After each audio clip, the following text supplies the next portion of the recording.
Bom dia, galera. Meu nome é Alessandra Lima, eu sou enfermeira aqui do PSF Senhora Santana e foi solicitado a mim pela coordenação dos professores e coordenação da atenção básica para falar para vocês sobre alguns temas.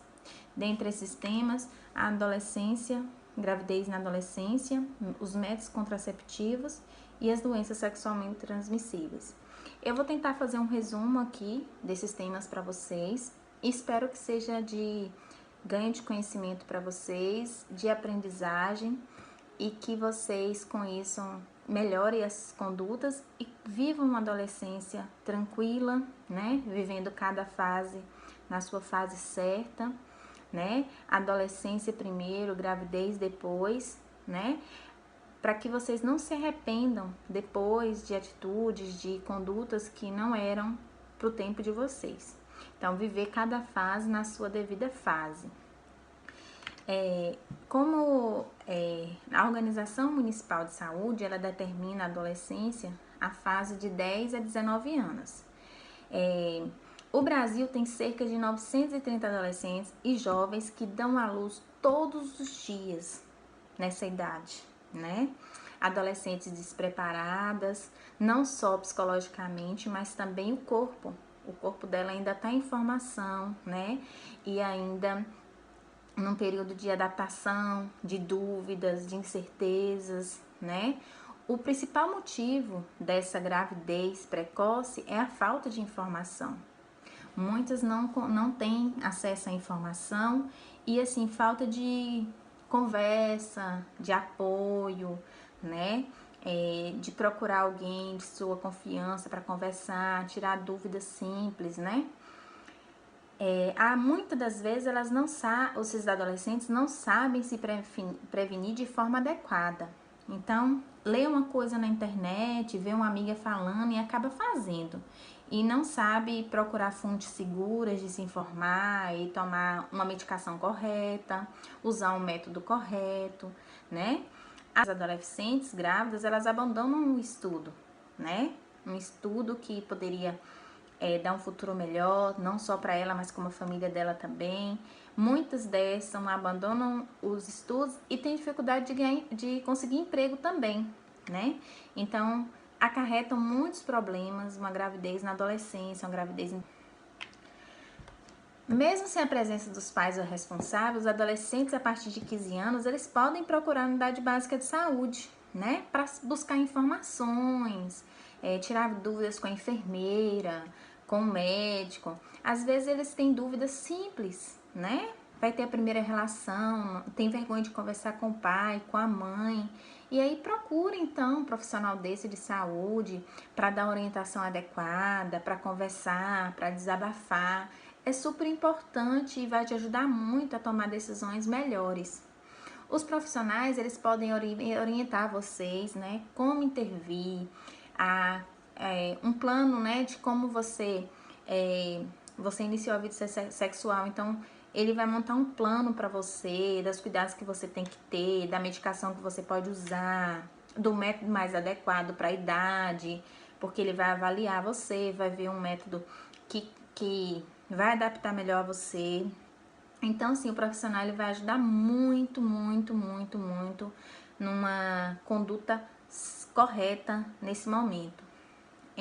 Os métodos contraceptivos, todos são acessíveis nas unidades básicas de saúde, né? Então, assim, cada pessoa, cada mulher, ela adapta um método diferente. Nem toda mulher vai adaptar a medicação oral. Nem toda mulher vai adaptar um método injetável. Então, cada um adapta um método contraceptivo diferente. Então, por isso que é importante conversar com um profissional de saúde. Por quê? Às vezes você vai na farmácia ou conversa com uma colega e eles não te avaliaram corretamente, não pediram exames, não te avaliaram, não sabem do seu histórico familiar, que pode influenciar em uso, né, desses métodos. E aí o que acontece? Você usa o método de uma colega, acaba tendo outros problemas e aí sim vai ter que parar na unidade básica de saúde. Então, a melhor forma é sempre procurar a unidade básica de saúde, um profissional, para usar um método adequado para depois não ter consequências. Quais são os fatores de risco de uma gravidez na adolescência? A gente tem vários fatores. Os fatores biológicos, os fatores psicossociais e os obstétricos, né? Os fatores biológicos são, a gente sabe que um dos fatores de risco é uma gravidez menor de 16 anos, numa menor. Por quê? Ela ainda está em fase de desenvolvimento, né, do corpo dela, tem informação, né? Outra coisa, os nutrientes que ela absorve vai ser uma briga, se vai ser para o filho ou se vai ser para ela, porque ela também está em fase de desenvolvimento, né? A gente sabe que os fatores biológicos também, um dos fatores que influenciam é uma gestante com peso inferior de 45 gramas e uma gestante com altura com menos de 150. E os menores de 16 anos geralmente estão nessa fase de 45 quilos, de altura de 1,50. Outros fatores biológicos que influenciam, né, para um fator de risco de gravidez na adolescência é diabetes, problemas de coração, pressão alta. Esses fatores influenciam muito para um fator de risco, né, uma gestante a óbito, né, uma gestante tem uma sequela, tem um risco durante o parto, né, e a gente sabe que tem alguns adolescentes que têm essas doenças e nem sabe que tem, né. Então, por isso que é importante, antes de pensar em engravidar, ter um acompanhamento correto, né, de um profissional de saúde. Outras coisas que também ocasionam os fatores de riscos são as DSTs, né? Quando a gente vai fazer um planejamento familiar, que é o correto antes de engravidar, geralmente é solicitado a essa mulher alguns exames de laboratório, exames laboratórios normais e exames sorológicos, que é o HIV, HTLV, hepatite, exatamente para que se ela tiver alguma dessas doenças, a gente tratar ela antes dela engravidar, né? Porque uma vez grávida, a gente vai ter que tratar ela, mas o feto também está correndo risco, né? De ter alguma sequela dessas DSTs. E também os fatores biológicos também que influenciam para um fator de risco é uma gestante que durante a gestação já tem, né, já é adolescente e ainda contrai uma dengue, por exemplo, uma zika, uma toxoplasmose. Então, ela vai ter um risco muito maior de complicação. E outros fatores biológicos também que influenciam para um fator de risco, né, na gestação, é os fatores psicológicos.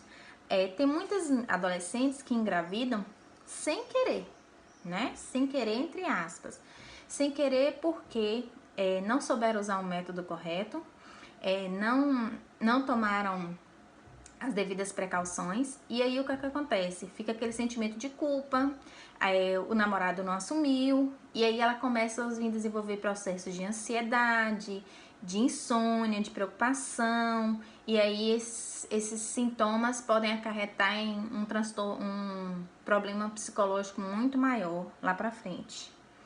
E que vai também ocasionar um fator de risco, porque uma vez que essa gestante ela tem uma depressão, adquire um transtorno de ansiedade, a gestação dela toda vai estar comprometida. Os fatores psicossociais. Os fatores psicossociais que influenciam nos fatores de risco são os conflitos familiares. Uma adolescente que engravida, né, ela também tem que lidar com isso, com o conflito familiar, a pressão dos pais, né? Por que você fez isso? Tem muitos pais que até expulsam de casa, não quer a menina dentro de casa. Então, uma adolescente que não tem maturidade ainda para estar lidando com isso é ruim. Vai automaticamente também influenciar na gestação, né? E vai causar um fator de risco. Alguns adolescentes também, né, um dos fatores psicossociais que a gente tem lidado muito hoje são adolescentes usuários de drogas. Essas adolescentes, além de grávidas, são usuários de drogas. Então, são adolescentes que têm um fator de risco imenso e que acarretem muita preocupação da unidade que está acompanhando, muita preocupação da família, muita preocupação do sistema todo de saúde, porque a gente tem que aprender também a lidar com a situação dela e a ajudar ela também a estar lidando com a situação. Porque não é fácil uma gestante, né, adolescente e ainda usuária de droga, né? A orientação é que ela pare de usar a droga, mas e aí? Como lidar com a falta, né, da droga nessa adolescente e ainda no processo de gestação? É muito complicado. Também tem fatores de adolescentes que engravidam por causa de um estupro, né? A gente sabe disso, né? E aí é muito difícil. É muito difícil porque uma gestação ocasionada por um método desse, uma relação indesejada, é uma situação que a gestante geralmente ela vai ter, né, problemas psicológicos. E aí vai acarretar em o risco dela tentar um abortamento, né? O risco dela tentar esse abortamento de forma inadequada, o risco tanto para ela quanto para o bebê. Então, isso também eleva muito o fator de risco, né, para a gente estar lidando. A falta de apoio do parceiro, dentre esses fatores, né, psicossociais, é muito comum, né? Geralmente, quando o homem descobre que a menina tá grávida, ele sai fora e aí ela fica ali com todos esses conflitos. Conflito familiar, conflito de gravidez indesejada, conflito por não ter mais o namorado, o parceiro que ela achava que ela tinha, e todos os conflitos e todas as dúvidas possíveis. É uma situação muito difícil para estar lidando e que os adolescentes ainda não têm essa maturidade ainda e que precisa sim do acompanhamento de um profissional bom, que oriente, que acompanhe e que o ajude a passar por esse momento difícil. Os fatores obstétricos que influenciam os fatores de risco, a gente sabe que já adolescentes que não procuram a unidade para fazer um acompanhamento do pré-natal é um dos maiores perigos que tem, né? Às vezes elas procuram a unidade básica de saúde que já estão com 5 meses, né, de gestação. E é muito importante, desde a primeira falta da menstruação, né, e teve uma relação desprotegida e tem ali um mês, falta, a menstruação não veio, né, naquele mês que deveria vir, ela deve procurar imediatamente a unidade básica de saúde para a gente estar iniciando o tratamento, né, o tratamento, o acompanhamento da gestação, solicitando todos os exames necessários, agendando as consultas, orientando ela da necessidade da alimentação correta, do uso das medicações corretas. É importante isso. Então, os fatores obstétricos influenciam muito, muito, muito para uma gestação tranquila, né? A gente sabe que tem gestantes também que tem uma predisposição à pré-eclâmpsia. É uma hipertensão gestacional. Então, isso é um fator de risco grande, né? E imagina uma adolescente com hipertensão, né, na gestação. Então, a gente tem que tomar cuidados com esses fatores obstétricos. Uma gravidez de gêmeos, né, também é um fator de risco porque ela tá ali no período de adolescência, no período de desenvolvimento do corpo, no período de armazenamento de nutrientes, né? E aí o que vai acontecer? Ela não vai ter só que se desenvolver, ela vai ter que desenvolver para ela e para 2 filhos. Então complica mais ainda a situação. Uma das fatores de risco também é as complicações durante o parto. Uma adolescente ela pode vir a ter uma hemorragia no pós-parto, ela pode vir a ter ruptura do colo, né, uterino antes do tempo. Ela pode ter infecções durante o pós-parto, né? Então, isso tudo acarreta um risco para ela, né? E outra causa também muito importante que a gente tem visto acontecer muito, uma depressão pós-parto. Uma gravidez que foi fruto de um estupro, uma gravidez que foi indesejada, uma gravidez que ela teve a gravidez toda cheia de conflito e cheia de confusão. Então, depois que ela para esse bebê, alguns dias depois, ela começa a ter sintomas de depressão. Então, a gente tem que lidar com uma situação muito nova para ela e com sintomas e com queixas novas, muito novas e que causa muita complicação. falei no início do vídeo, a gente tem que viver cada fase no seu momento certo. Então, quando a gente sabe viver uma adolescência saudável, cada coisa no seu tempo, a gente tem orientação, a gente tem conhecimento, a gente vai vivendo cada fase e aí cada fase a gente vai descobrindo novas coisas e vai agindo da forma correta, tudo no seu tempo.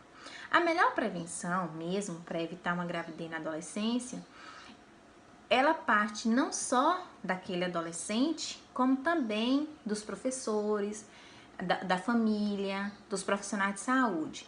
Por isso é importante estar aqui nesse vídeo orientando para vocês quais são os fatores de risco de uma gestação na adolescência, para que vocês se preocupem em usar os métodos contraceptivos para evitar uma gravidez na adolescência. Porque uma vez que vocês sabem das complicações que podem acontecer numa gravidez na adolescência, vocês busquem informações de forma de se prevenir para que isso não aconteça. Né? Ninguém aqui vai querer uma gravidez que ofereça risco. Ninguém aqui vai querer viver um momento que vai sofrer tanto, né? Então, a melhor forma de prevenção é essa, buscar informações, né? Buscar informações de pessoas que sabem de forma correta. Não buscar informações em meios de internet, que às vezes são vagos, né, colegas, né, busquem informações, a informação melhor hoje para ser buscada é na unidade básica de saúde, em conversa com a enfermeira, em conversa com o médico, né, às vezes até o professor mesmo, o professor ele pode te orientar e a tá buscando a unidade básica de saúde. Aqui mesmo na nossa área, no nosso PSF, a gente tem uma escola próxima. E assim, essas adolescentes, quando elas têm alguma dúvida, elas vêm aqui na unidade básica e me perguntam, né? Pede orientação. Às vezes elas estão preparadas para ter uma primeira relação sexual e elas buscam em mim algumas informações. Porque às vezes as mães, elas têm alguns tabus, né? E essas adolescentes se sentem meio constrangidas. Então eu sempre falo para as mães, as mães daqui da minha unidade, que infelizmente hoje proibir não é a forma mais condizente, né? Hoje a gente pede para essas mães estar orientando esses filhos da necessidade da prevenção. Porque imagina, uma gravidez indesejada é ruim, imagina contrair uma DST, né? É muito pior. Então peço essas mães para estar orientando essas adolescentes e conversar com elas. E aí tem algumas mães que não se sentem preparadas para isso. E aí essas mães, elas trazem essas adolescentes para conversarem comigo, para tirar dúvidas, para orientar. E essa é a forma mais correta, né? Muito mais correta. E eu peço sempre aos professores para estar fazendo isso, né? Para que se eles perceberem que essas adolescentes precisam conversar, precisam desabafar e precisam de informações, mandar essas crianças para mim. Essas adolescentes, né? Crianças. Outra coisa também, nem é todo profissional, a gente sabe disso, nem é todo professor que tem capacitação para isso. Então, por isso que a gente sempre tenta trabalhar em parceria. Tem algumas pessoas que têm mais facilidade de conversar, mais facilidade de dialogar. Então, assim, se vocês perceberem que tem mais facilidade de conversar com a Alessandra do que com a médica, conversar mais com o professor do que com a Alessandra, se sintam à vontade. Eu tenho a plena certeza que se vocês conversarem com o professor e esse professor, ele não souber te orientar da forma correta, ele vai buscar, sim, um melhor conhecimento para estar trazendo para você. Então, sempre a melhor, que eu quero deixar bem claro, para evitar todos esses fatores de risco, é evitar engravidar no período inadequado, que é na adolescência. A gente tem que viver cada fase no seu tempo e aí a gente evita, né, uma gravidez fora do tempo, uma gravidez que pode acarretar risco para você e para o sistema de saúde também, porque não é fácil para nós profissionais de saúde estar atendendo uma adolescente e com tantos fatores de risco que a gente tem que ficar atenta. É uma gravidez de alto risco, exige não só um atendimento na unidade básica, como também no centro especializado, né? As causas. Quais são as maiores causas de uma gravidez na adolescência? Eu fiz uma pequena abertura falando, né, que uma das maiores causas tá lá, a falta de informação. Também, a falta de informação, eu vou dizer aí para vocês que é o primeiro patamar, eu acredito. Assim, muitas não sabem como se prevenir, né? Buscam muitas informações vagas e aí fica vivendo e convivendo nesse meio vago. A falta de métodos contraceptivos também. Às vezes tem a primeira relação, vai tendo outras e outras e não usa método nenhum, né? Por quê? Pela falta de informação.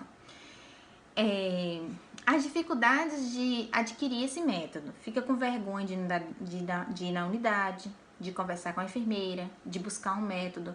Não consegue comprar, porque não tem renda, o namorado também não tem renda. Então acaba ficando sem uma forma de método, né? Vergonha. Tem muita menina que tem muita vergonha.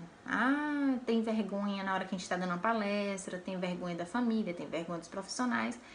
Mas, às vezes, a vergonha que tem levado a isso, a uma gravidez indesejada. Então, tem vergonha, tem menino que tem vergonha de vir na unidade buscar um preservativo. A gente não pode ter vergonha, porque a vergonha pode mais tarde ser maior. Porque se você tem vergonha de buscar um preservativo, imagina depois que estiver grávida. Todo mundo vai ver, você não vai poder esconder. Então, né, a vergonha tem sido uma das causas também. A falta do ambiente familiar, como eu falei, é uma das causas. Às vezes as meninas elas não se sentem bem para conversar com a mãe ou com o pai ou com a tia. Então é bom a gente, né, orientar as famílias a estar fazendo mais essa abertura. Infelizmente, o tempo da minha mãe, da minha avó era um. Hoje os tempos são outros, né? E assim, existem... hoje o celular, ele é um mundo para esses adolescentes. E que se a gente não souber orientar eles, nortear eles, eles podem entrar num mundo e numa situação sem volta. Então, a gente tem que propiciar um meio... O que acontece? Se a gente não propicia, né, uma situação que esse adolescente se sente à vontade para conversar e para buscar ajuda, eles acabam buscando ajuda de forma errada. Existem outras causas também. Uma dessas causas é a ingenuidade da adolescente. Tem adolescente que acha que é porque tá namorando e que aí o namorado aproveita da situação porque ela gosta dele e tudo e começa a ameaçá-la. Você não me ama, você não quer se entregar a mim. E ela, mesmo não estando preparada, né, não só psicologicamente, como também dessa forma, da procura dos métodos, ela acaba tendo relação sexual desprotegida, sem estar preparada, e aí mais tarde ela se culpa por isso. E existe também aquelas situações que o namorado usa da violência. E aí, às vezes, ela guarda isso para si mesma, não compartilha com ninguém, sofre sozinha. E a família só vai perceber essa situação quando ela começa a mudar o comportamento dentro de casa, as atitudes, né? Até chega no momento que ela se sufoca e acaba pedindo ajuda para alguém. Existem adolescentes também que engravidam não por falta de conhecimento ou por falta de métodos, né, como contraceptivos. Elas engravidam porque ela tem desejo de ser mãe, né? Sem imaginar ela que a maternidade é muito mais do que brincar de boneca, né? É um momento que ela tem que estar preparada porque ela vai arcar com uma criança que vai precisar não só de uma maturidade dela, como também financeiramente, né? E a gente sabe que a maioria dos adolescentes ainda estão estudando, procurando um meio de se firmar, né, no mercado de trabalho, e ela sendo mãe nova, sem ter concluído os estudos, é muito mais difícil de conseguir um emprego e se manter com o filho, né? É muito mais do que brincar de boneca, pode ter certeza. Então, tome muito cuidado, engravide no momento certo, né? Existem meninas também que começam a vida sexual muito cedo, imaturas, não tem psicológico formado, não tá o corpo ainda não está formado, e aí começa as atividades com 10 anos de idade, sem uso de métodos contraceptivos, sem orientação, e aí numa dessas vai e vem e acaba engravidando, né? Então, assim, essas são as maiores causas de uma gravidez na adolescência, né? A falta de conhecimento, a dificuldade de acesso, né, aos métodos contraceptivos, dificuldade, vergonha, né, de buscar ajuda, de pegar na unidade uma camisinha, a falta de um ambiente familiar que ela possa conversar, tirar dúvidas, pedir orientações, às vezes a ingenuidade, né, na relação, né, a violência, né, sexual. Outra causa, o desejo de engravidez, né, sem informação e início da vida sexual cedo demais, né? Essas são uma das maiores causas da gravidez na adolescência. Como evitar? A forma de evitar é usando os métodos contraceptivos, né? A gente tem os métodos contraceptivos, a gente tem os anticoncepcionais injetáveis, a gente tem os anticoncepcionais mensais, que é aqueles que tomam todo mês, e a gente tem o trimestral, né? Aquele anticoncepcional injetável que a gente toma a cada 3 meses. Então, esses anticoncepcionais injetáveis a gente tem em 2 tipos. O que você toma a cada mês e o que você toma a cada 3 meses. Para usar esses métodos, né, injetáveis, a gente tem que avaliar, né, passar numa avaliação com o médico. Esse médico vai avaliar o histórico familiar dela, clinicamente ela, fazer um exame físico, orientar, examinar, para prescrever esse método. Esses anticoncepcionais orais, né, intrauterino, também o dispositivo uterino é o DIU, né? Esse DIU, ele também é uma forma de prevenção boa. A gente tem até na Secretaria de Saúde, ele é colocado pela ginecologista, né? Ele impede ali, ele fica no colo do útero, insere no colo do útero e fica ali um aparelhinho. Então, assim, ele também é uma forma. A gente tem o preservativo feminino e o preservativo masculino, né? Os dois. Tem menina que já pode carregar seu preservativo, inclusive aqui nas unidades básicas de saúde a gente tem esse preservativo. Não é ruim. Se o homem se negar a usar, ela pode usar e falar, eu só vou ter relação assim, né? A mulher, ela tem que aprender a se impor, a se cuidar, a deixar de ser submissa, né, aos homens, né? Tem homem que é muito machista, eu não quero usar isso, me machuca, não sei o quê. Então, assim, ela tem que ver que as consequências também são para ela, que ela também tem que se proteger. Então, os métodos mais comuns dos contraceptivos são esses, os injetáveis, os orais e o DIU e os preservativos, né? A gente tem uma variedade de métodos contraceptivos e que a gente pode, sim, buscar um que se adequa àquela menina melhor, àquela mulher, e que ela pode ficar ali se cuidando, tá? A gente também tem os métodos eu vou estar explicando agora. A gente tem os métodos de barreira. Quais são esses métodos de barreira? Os métodos de barreira, eles utilizam instrumentos que impedem a passagem do espermatozoide pela vagina. Então, eles formam uma barreira, né? Aqui a gente tem o colo, né, do útero da mulher, e esses métodos de barreira, eles vão impedir que esses espermas, eles entrem, né, no colo e a mulher engravida. Então, como é que a gente vai usar? Os métodos de barreira são os preservativos, tanto masculino quanto feminino, eles não vai deixar, a não ser que fure. Se furar, aí é Deus. Mas se não estiver furado, o esperma não vai passar, vai ficar ali na camisinha, né? A gente tem o diafragma é com esse gelzinho espermicida aqui dentro, né? Coloca dentro do homem quando tiver relação, né? O pênis dele vai estar tocando aqui e não vai estar tendo introdução lá pro útero da mulher. Então, vai ficar aqui. E o gel espermicida, ele serve para quê? O gel espermicida, ele serve para que se ele deslocar alguma coisa, esse gel ele também vai fazer com que esse espermatozoide ele não sobreviva e não passe para a camadinha não entre pro útero da mulher. Entenderam? Esses são os métodos de barreiras. Os métodos comportamentais, geralmente, é a tabelinha, o muco cervical e a temperatura. Vou estar explicando para vocês. Esses métodos são dos comportamentos do nosso corpo, né? A gente vai usar desse comportamento do nosso corpo para evitar que a gente engravide. Só que para ter, eu vou explicar direitinho. Depende do comportamento da mulher. Se a menstruação for regulada, né? Se ela se conhecer, depende muito. Se é uma mulher que se conhece bem, né? Se não for, se a mulher não se conhecer bem, se a mulher não tiver a menstruação regular, não adianta fazer esse método. O muco cervical, no período que a mulher tá fértil, ele fica muito mais consistente, né?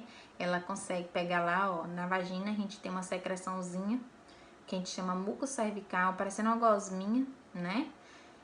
Gosminha assim transparente. Então, quando ela tá no período fértil, essa gosminha ela fica muito mais, ela fica aumentada, ela fica muito mais consistente. Então, na hora que ela pegar e fizer isso, ela vai ficar ali bem concentrada.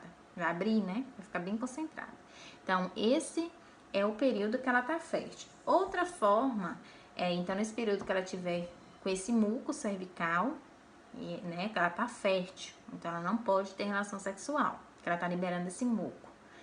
Outra forma é a temperatura, né? Quando a temperatura da vagina, tem mulher até que coloca o termômetro. Quando a temperatura da vagina estiver aumentada, é porque ela também tá no período fértil. E a tabelinha? A tabelinha a gente faz assim. Como é que acontece? Eu menstruei dia 1º. No dia 14, com 14 dias, eu tenho que contar 4 dias antes e 4 dias depois. Esse é meu período fértil, entendeu? Então, nesse período, 4 dias antes do dia 14 e 4 dias depois do dia 14, eu não posso ter relação sexual. É um método bom, mas é como eu falei, tem que se conhecer e tem que fazer certinho, senão dá errado. Os métodos hormonais, a gente tem a pílulas, as injeções, existem adesivos e o DIU, né? Os comprimidos, eles são feitos de hormônios, que não são naturais. Então, para usar esses hormônios, as meninas precisam passar por exames, por avaliação, né? Para saber se podem usar ou não esses hormônios. Que a gente precisa estar avaliando para passar o método correto. Porque tem muitas meninas que vão na farmácia e compram um comprimido, né, um anticoncepcional oral, hormonal, e não sabe do perigo que ela tá correndo. A gente sabe que hormônio a gente tem que usar com cautela. E tem que usar a quem pode usar. Tem pessoas que nem podem usar, né? A gente tem as pílulas, várias pílulas, ciclofene, ciclo 21, Yasmin, Previane, várias pílulas. Existem vários tipos de hormônios. Tem hormônios que adaptam as mulheres, tem hormônios que não adaptam, adaptam outras, e a gente só vai saber usando, né? E as injeções, como eu falei, as injeções de hormonais, né? A gente tem a de 1 mês e a de 3 meses. A de 1 mês, todo mês ela toma, e a de 3 meses a cada 3 meses. A gente tem também adesivos que a gente coloca na pele hoje, e aí a gente tira com alguns dias, troca de novo, né? É um método mais caro, que não tem nos PSFs, é mais difícil o acesso. E a gente também tem os DIUs, né? Como eu falei, a gente também tem nas unidades os DIUs e podem ser usados, mas também passando por uma avaliação para saber se a mulher ela pode estar usando esse método. Existem também os métodos cirúrgicos, né? A vasectomia e a laqueadura. Esses métodos eles não são indicados para adolescentes, né? A não ser que sejam adolescentes que já têm vários filhos. Uma adolescente que já tem 3 filhos, ela pode optar por esse método de laqueadura, né? Porque 3 filhos, né, já é uma quantidade boa, se ela quiser, né, entrar em acordo com o médico e com o parceiro, ela pode optar pela laqueadura e o parceiro também pode optar pela vasectomia. É um método que tem 90% de eficácia, né, é um método definitivo. Uma vez que ela optou por esse método, ela não pode voltar atrás, por isso que tem que ter uma avaliação, psicólogo, com o médico, com a enfermeira, passar por um processo de conversa, de diálogo, para saber se ela realmente deseja esse método. Pronto, eu espero ter deixado bem claro os riscos que vocês têm, né, de gravidez na adolescência e que a gente pode evitar muito bem isso usando esses métodos todos que a gente tem, a maioria nas unidades básicas de saúde. Então, acho muito importante para vocês e, assim, é muito importante vocês se conhecerem, procurarem ajuda e usar o melhor método, porque existem vários tipos de métodos e que com certeza vai adaptar a um de vocês. Continuando, a gente vai falar agora sobre as DSTs, né? As DSTs, o que são DSTs? Hoje tida como ISTs, né? Infecções sexualmente transmissíveis. Elas são causadas por mais de 30 vírus e bactérias e transmitidas principalmente pelas relações sexuais, vaginal, anal e essas relações geralmente desprotegidas, né? Também elas podem ser passadas de mãe para o filho, por isso o perigo, lembra que eu falei da gravidez na adolescência, gravida, risco de DSTs, risco durante a gestação, para o bebê e para a mãe, né? É porque essas ISTs, elas podem também ser transmitidas ao feto e causar sequelas para esse bebê, né? E também tem algumas ISTs que são transmitidas durante o parto e na amamentação. Exemplo delas é a AIDS, né? A mulher que tem AIDS, ela não vai poder amamentar seu filho, porque passa através do leite. Então, são doenças que a gente tem que tomar muito cuidado, né? Fazer exames no planejamento familiar, que é o mais adequado, mas se não fiz no planejamento familiar, fazer durante a gestação para a gente tomar todos esses cuidados, para estar pronto para esperar o bebê da forma melhor, né? Para cuidar dele, para evitar que ele também tenha IST. Os fatores de risco para as ISTs. Os contatos sexuais casuais, aquelas relações sexuais que você tem, foi numa festa, encontrou um boyzinho, ficou, teve relação, mas não usou método contraceptivo. Olhou para a carinha dele e falou, é bonitinho, esse não tem AIDS, esse não tem nenhuma doença. E aí, depois de alguns dias, você vai lá e cai do cavalo. Então, essas relações casuais, vocês devem usar o método contraceptivo, porque você não conhece. Você, infelizmente, não está escrito na cara de ninguém quem tem e quem não tem ST. Então, uma das fatores de risco são essas relações casuais sem proteção. Outros fatores de risco são as relações sexuais com vários parceiros. Hoje eu fiquei com um, semana que vem eu fiquei com outro. E aí, a maioria dessas relações sem proteção, você corre muito mais risco de pegar uma ST. Outra forma, utilização errada dos métodos contraceptivos, principalmente da camisinha. Tem pessoas que acham que só devem usar a camisinha na hora que for ter o orgasmo, e não é. A camisinha ela deve ser usada desde o início até o final da relação, né? Porque não adianta, não vai prevenir das ISTs. Dessa forma, usando só na hora da ejaculação, você só está protegendo de gravidez, mas não das ISTs. Outra forma de contrair ISTs é quando você começa a atividade sexual muito cedo. É claro que você, começando cedo, você vai estar exposta mais cedo às relações sexuais. A falta também de cuidados com higiene, né? Às vezes a gente não tem certos cuidados, né? Cuidados íntimos, né? Na hora de usar o banheiro, né? Na hora de usar produtos individuais, e aí acaba também se contaminando, né? Exemplo, o Presto Barba deve ser individual, nem na sua casa você deve compartilhar, deve ser seu e somente seu, porque através do Presto Barba, através de sangue de uma pessoa para outra, você também adquire algumas ISTs. Outros fatores de risco também são a demora na procura de uma ajuda. Apareceu uma lesão na vagina e aí você percebeu que tinha uma lesão, uma verruguinha, Aí você não se preocupou.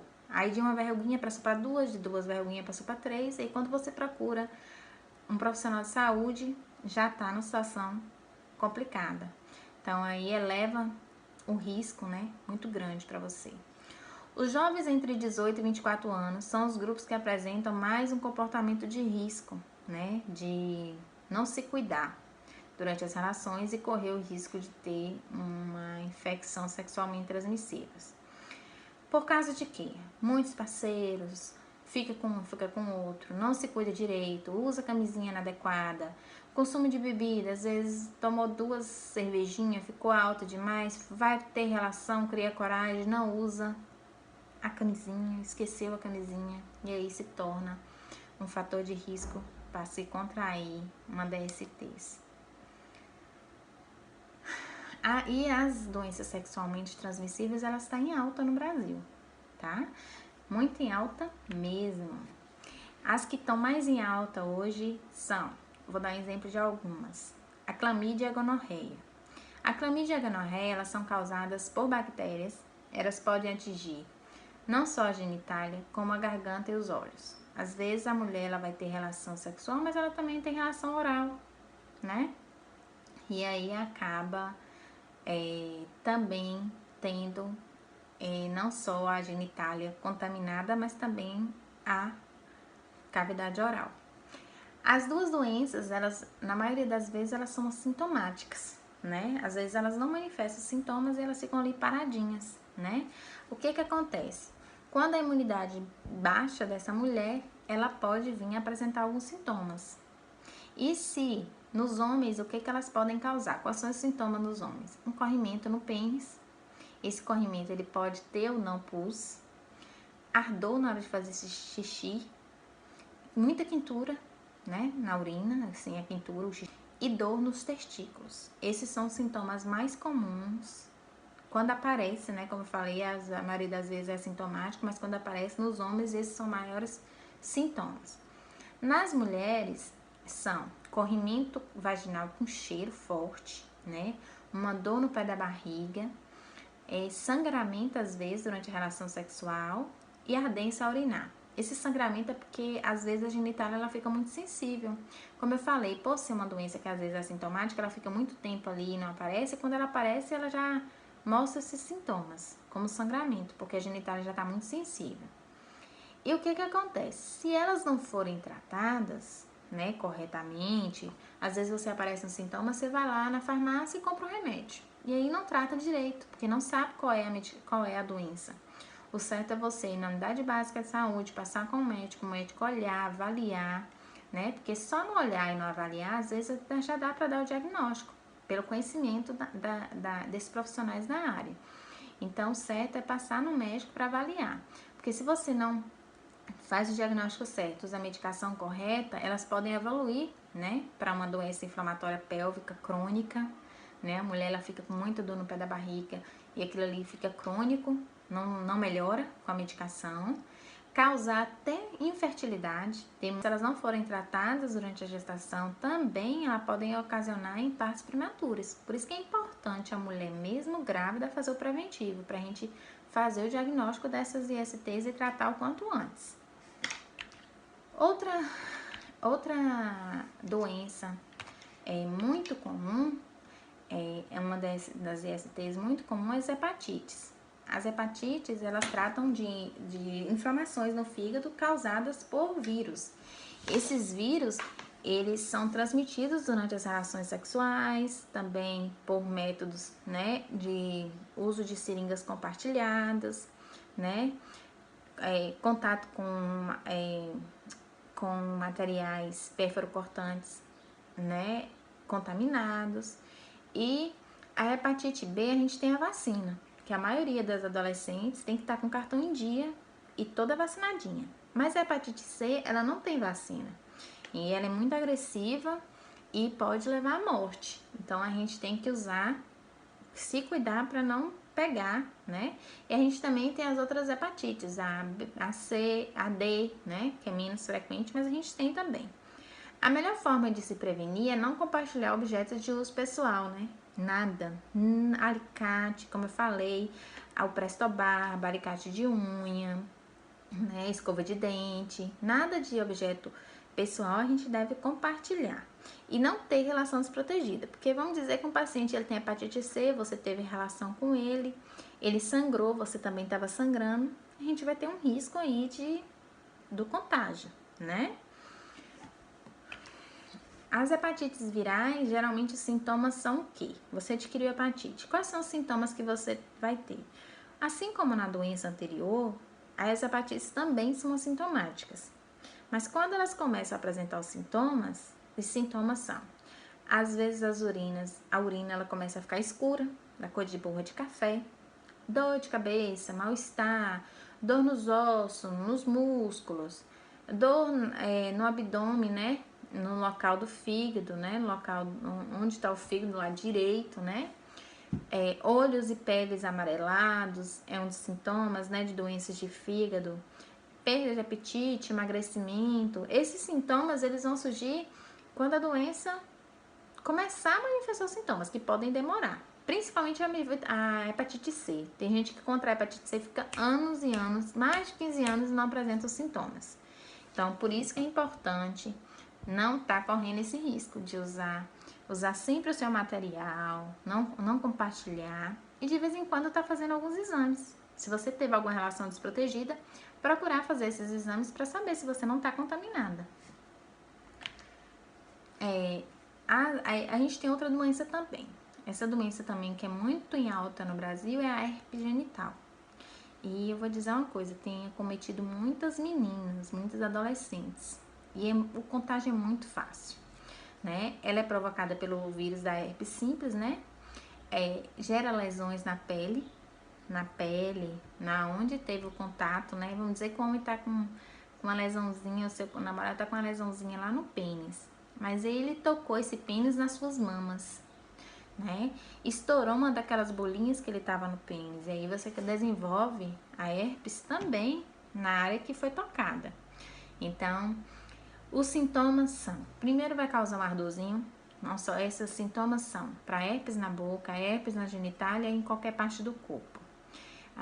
Começa um ardorzinho, depois esse ardorzinho começa a ficar vermelhinho, formigando, uma coceirinha.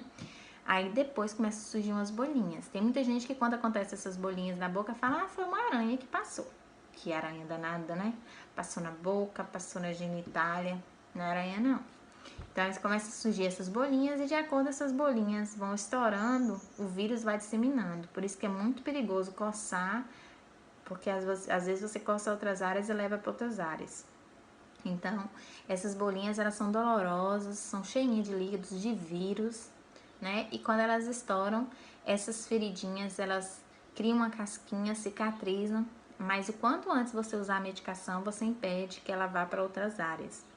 Então, quando a mulher ela chega com a herpes genital, ela já chega cheia de lesão, porque já estourou, já escorreu para outras áreas, ela já coçou, às vezes já levou até para boca, para outras partes do corpo. Então, a herpes, ela é uma doença muito nojentinha, né? Sempre, se ela desenvolver uma vez, ela sempre vai estar desenvolvendo, né? Sempre vai estar aparecendo essas lesões. Sempre que a imunidade dela baixar, ela usar alguma medicação que deixe a imunidade mais baixa, essa lesão vai estar aparecendo, né? Hoje a gente tem uma vacina para herpes, a herpes zoster, né? Mas para herpes simples a gente não tem. A gente vai orientar essas gestantes para sempre que está aparecendo, começar a aparecer esse vermelhozinho naquela área que já teve, geralmente aparece sempre na mesma área, a gente vai estar orientando ela a usar a medicação para evitar que ela aumente, né? E se dissemine para outras áreas. Ela não tem cura, né? A herpes não tem cura. Como eu falei, tem a vacina somente para complicação, a herpes zoster, né?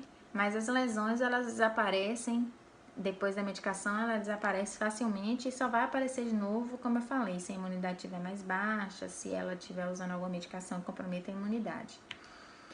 O HIV é uma outra doença, também muito alta no Brasil. É o vírus da imunodeficiência humana e o causador da AIDS, né, o HIV. A doença HIV é um vírus, né? que causa a AIDS. É uma doença que ataca principalmente o sistema de defesa do organismo. O que acontece? Geralmente a pessoa ela morre por consequências de alguma doença que ele contraiu durante o período que ele é aidético. E aí ele pegou uma gripe. Por ele ter um sistema de defesa fraco, uma simples gripe ele pode levar esse paciente a óbito. Primeira fase da doença, a AIDS ela tem 4 fases. A primeira fase da doença se dá entre as primeiras 4 semanas após a infecção. Os sintomas são muito simples, eles parecem com uma gripe, inclui febre, mal-estar. Depois tem um período que esse paciente ele fica assintomático, então ele não ainda acha, ele nem desconfia que ele está com AIDS, né? Aí o paciente pode não apresentar nenhum sintoma e nem ficar doente nesse segundo período. Então, ele teve o primeiro sintoma ali, que foi uma sensação de gripe, de mal-estar. Ele fica depois um período sem sintoma nenhum. E aí, depois, com frequente ataque ali daquele vírus no organismo do paciente, nas defesas, né? Começa a comprometer o sistema imunológico dele. E eles começam a apresentar alguns estágios de febre, muita diarreia, suores noturnos e emagrecer. Emagrecer é um dos fatores mais comuns no paciente aidético. Ele começa a emagrecer do nada, né? A fase de infecção, a da AIDS propriamente dita, ocorre quando o sistema imunológico, né, está seriamente comprometido. Então, quando esse vírus ele começa a atacar demais as defesas do organismo, ele começa a apresentar os sintomas e os sintomas vão aumentando, né? Então, se ele pegar uma gripezinha, ele pode vir a óbito muito rapidamente, né? E aí aparecem outras doenças, ele se torna muito, muito mais frágil, o paciente com as células de defesa do organismo sendo atacadas pelo vírus da AIDS, ele passa a ser um indivíduo sem defesa nenhuma. E qualquer doença que vir, ele pode adquirir e levar lá a óbito, né? Ter o HIV nem sempre significa que ele tem AIDS. Há muitos pacientes, né, que são soropositivos, que têm o HIV, mas que não tem a doença e às vezes nem desenvolve. Ele tem o vírus está quietinho ali, mas ele não desenvolveu a AIDS, ele não desenvolveu os sintomas da doença. Ele é um paciente que ele tem o vírus HIV, mas que ele não tem AIDS, mas que ele pode transmitir. Esse é o perigo. Tem paciente que tem a AIDS, nem sabe que tem e transmite. Então, tem paciente que tem o HIV, não desenvolve a doença, mas que transmite. Tome muito cuidado com isso. Por isso que eu sempre falo para meus pacientes, quem vê cara não vê coração. Tome muito cuidado. Como é que pega a AIDS? Pega a AIDS através de sexo vaginal sem camisinha, sexo anal sem camisinha, oral sem camisinha, o uso de seringas compartilhadas, né, pérfuro-cortantes compartilhados. Não pega AIDS com sexo protegido, a camisinha usada desde o início da relação certinha. Masturbação a 2, não pega, né? Beijo no rosto, beijo na boca, desde que não tenha lesão nem na sua nem na dele. Nem através do suor nem da lágrima, tá? Pegando AIDS, não. Precisa ter esse preconceito que a gente tem, não, tá? A gente tem que tomar cuidado, mas na medida certa. Quais são os cuidados? Ter relação protegida, né? E se a pessoa tiver a AIDS, já saber que tem, você também sabe que ela tem, evitar estar tendo contato com o sangue. O HPV. O HPV é um vírus que infecta a pele e as mucosas, oral, genital e também anal, tanto de homem quanto de mulheres. O que o HPV pode causar? Ele pode causar o câncer de boca, de esôfago, de ânus, de pênis, de vulva, de vagina e de colo de útero, né? O HPV, ele provoca o aparecimento de lesões, né? Essas lesões são verruguinhas. Essas verruguinhas, elas podem apresentar tanto na boca, quanto na vagina, quanto na região anal, quanto no esôfago, né? Na vulva, né? Ali na entrada mesmo, na genitália, né? E às vezes são assintomáticas, mas na maioria das vezes, nossos pacientes aqui apresenta coceira, né? Uma coceirinha ali, quando a gente vai olhar, tá cheinho de verruguinhas. Há ainda lesões, aquelas que não são vistas. Às vezes a gente vai fazer um preventivo, a gente não vê que tem lesão nenhuma, né? Na hora da coleta. E aí, quando vai fazer um exame mais específico, né? Aí percebe que tinha uma lesãozinha uma verruguinha bem pequenininha ali, uma lesãozinha bem pequenininha. Então, geralmente, quando a gente faz um preventivo que a gente desconfia dessa lesãozinha ou a dentista está atendendo um paciente e desconfia dessa lesãozinha, a gente vai pedir exames para avaliar melhor. Porque às vezes são assintomáticas, principalmente quando está dentro da vagina ou dentro da boca, né? Só manifesta sintomas quando o tempo vai passando. Geralmente elas apresentam essas coceiras quando são externas, como eu falei, na vulva, no pênis, por lado de fora do pênis, aí os homens tendem a sentir coceira e as mulheres também. Hoje em dia a gente tem a vacina, né? A vacina é uma ótima forma de prevenção, ressaltando que ela não é tratamento, né? Igual, eu já tive relações sexuais, então se eu tive contato com HPV, ela não vai servir pra mim como tratamento, não. Se eu tiver o HPV e tiver ali com as verruguinhas, não vai servir como tratamento, ela serve como prevenção. A gente tem uma outra doença também que é muito comum, inclusive a gente pega alguns pacientes nas unidades básicas de saúde e acontece muito, né? A gente convive com isso direto, acho que todas as unidades têm casos, é a sífilis. A sífilis é causada por uma bactéria chamada Treponema pallidum. Ela apresenta várias manifestações clínicas e diferentes fases, existem, né, 3 fases da sífilis, 3 estágios da doença. Na primeira fase, o principal sintoma é uma ferida. Aparece ali uma ferida única e logo depois dos 10 a 19 dias que o paciente teve relação sexual, né? E aí essa lesão ela não dói, não coça, não arde e não tem pus. Pode também apresentar, além dessas lesões, o paciente apresenta também ínguas, né? Ínguas na região da virilha, né? E aí a gente começa, na hora que a gente vê a lesão, a gente já sabe o que é, a gente já desconfia. Nessa primeira fase, essa lesão, a gente vai pedir um examezinho para esse paciente, que é o VDRL. Se o VDRL der positivo, a gente vai fazer uma medicação nesse paciente. A medicação que é feita hoje em dia é a bezetacil. E aí, nessa primeira fase, a gente faz uma dose de bezetacil para esse paciente. Aí, na segunda fase, os pacientes, eles se dão entre os 6 meses, né? Depois que apareceu esses sintomas, os pacientes começam a apresentar algumas manchas no corpo. Algumas manchas, depois dessas manchas começam a apresentar febre, mal-estar, dor de cabeça e também ínguas. Essa é a segunda fase da doença. Geralmente, se ele não fez o tratamento na primeira fase, vai evoluir para essa segunda fase, ele vai apresentar sintomas, vai procurar a unidade básica de saúde, contar o histórico direitinho, e aí a gente pode fazer o diagnóstico também nessa segunda fase. Aí a terceira fase, ela é assintomática, geralmente os pacientes não apresentam sintomas. Essa terceira fase, os pacientes não apresentam lesões cutâneas, né? Começam a aparecer lesões ósseas, lesões no coração, no sistema neurológico, e se esse paciente não for tratado corretamente, ele pode vir a óbito. A boa notícia é que essa doença ela tem tratamento, como eu falei, o tratamento dela é feito com bezetacil.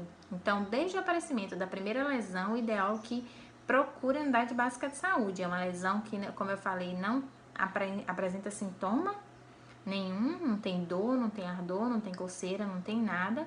Mas se você procurar a unidade básica de saúde, vai ser feito o diagnóstico e vai ser feito o exame para confirmar e fazer o tratamento correto. Então, apareceu um sintoma, você teve uma relação desprotegida e apresentou essa lesão depois de 10 a 19 dias, procura a unidade básica de saúde.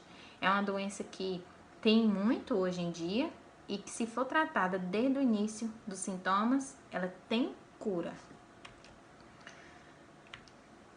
A gente tem outra DST também que chama a tricomoníase. A tricomoníase é uma infecção genital causada pelo Trichonoma vaginis.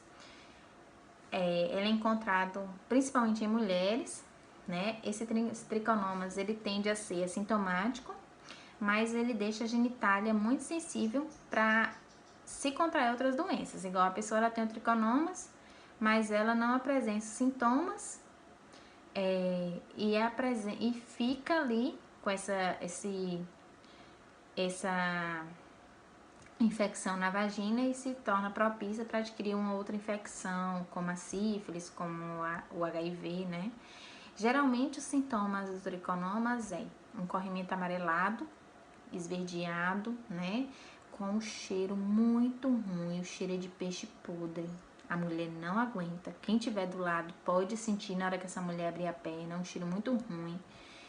E às vezes ocorre coceira, né? Durante a relação, depois que ela faz xixi, né? Dor quando ela sente xixi também. Então é um corrimento que incomoda muito a mulher e geralmente ela procura ajuda por causa dos sintomas mesmo quando começa a aparecer. É um corrimento com muito cheiro, incomoda demais, não só ela como também o parceiro.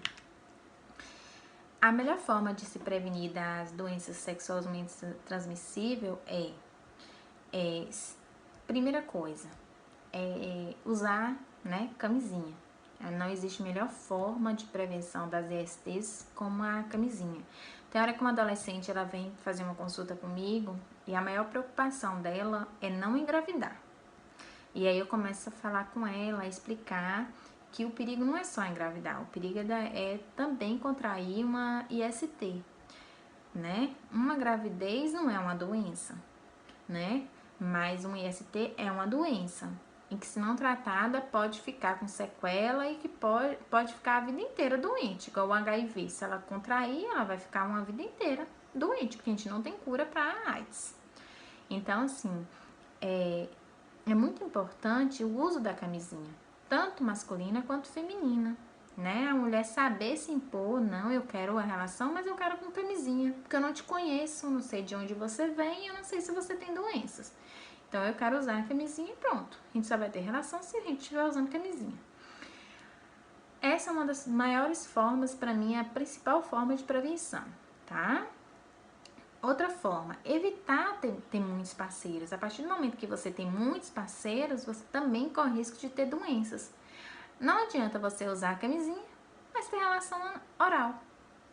Você não sabe o que você tá beijando, né? Então, assim, também evitar ter relação com muitos parceiros, porque você não conhece todo mundo. E a pessoa que, o seu namorado, um parceiro fixo, você conhece, você pode olhar se não tem lesão, se não tem nada, entendeu? Outra forma é a vacinação. Hoje em dia as meninas podem tomar, todos os adolescentes devem tomar a vacina de HPV. A vacina de HPV, ela protege, né, contra o câncer de colo de útero. É uma prevenção para uma doença. Para as outras doenças a gente não tem vacina, tá? A gente tem vacina hoje para o HPV, a gente tem vacina para hepatite B, né? Mas a gente não tem vacina para as outras doenças que eu falei. Então, a melhor forma mesmo, volto a dizer, é o preservativo. A prevenção e a detecção precoce são a melhor forma de evitar complicação. Então, se a gente usa a gente usa a camisinha corretamente, a gente não tem tantos parceiros, a gente só tem um parceiro fixo, o risco vai ser muito menor de se contrair uma dessas ISTs, tá?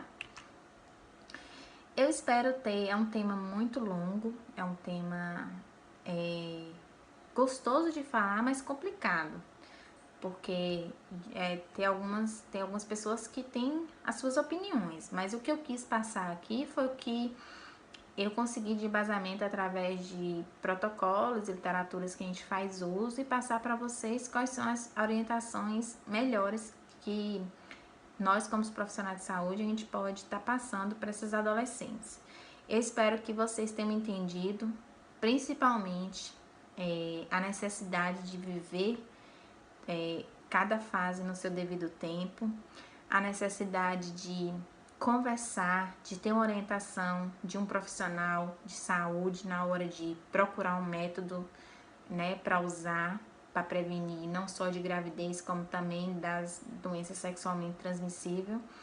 E a necessidade também de ter um meio familiar onde vocês possam buscar, né, apoio, orientação.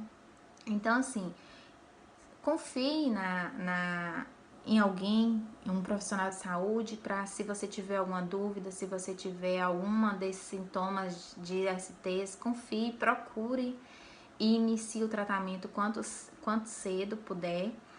E isso, viva a fase de vocês que é linda, a adolescência é linda. É um tempo que se passar não vai voltar, então aproveite, né? Viva, saiba viver, curtir da melhor forma possível, porque se a gente comete um erro, às vezes a gente não pode voltar atrás. Igual teve uma relação desprotegida, já pensou na primeira relação engravidar, não vai poder voltar atrás, né? A gente sabe que o abortamento é condenado, né? Aquele feto, ele não teve culpa do teu erro, né? Da sua falta de proteção. Então, assim, para que você não cometa o errado, se cuide antes. Para que você não pegue uma AIDS, se cuide antes. Então, esse é o objetivo do vídeo. Deixar vocês cientes que a prevenção é a melhor forma e a orientação é a melhor forma de prevenção, não só para DSTs, como também para gravidez na adolescência. Se protejam, se cuidem, procurem orientações corretas, né? Nada de ficar procurando orientações vagas. Procurem alguém que saiba, que te oriente melhor e que você sinta confiança, tá? E eu tô aqui também. Se precisarem tirar qualquer dúvida, quiser conversar, eu tô aqui, né? Nas redes sociais, eu tô aqui no PSF também. Podem me procurar, se sintam à vontade. Eu vou deixar meu telefone no finalzinho do vídeo, caso alguém tenha alguma dúvida, queira perguntar, queira orientação, eu tô aqui para ajudar vocês no que vocês precisarem, tá bom? Um beijo, fiquem com Deus e se tiverem dúvidas, podem me procurar.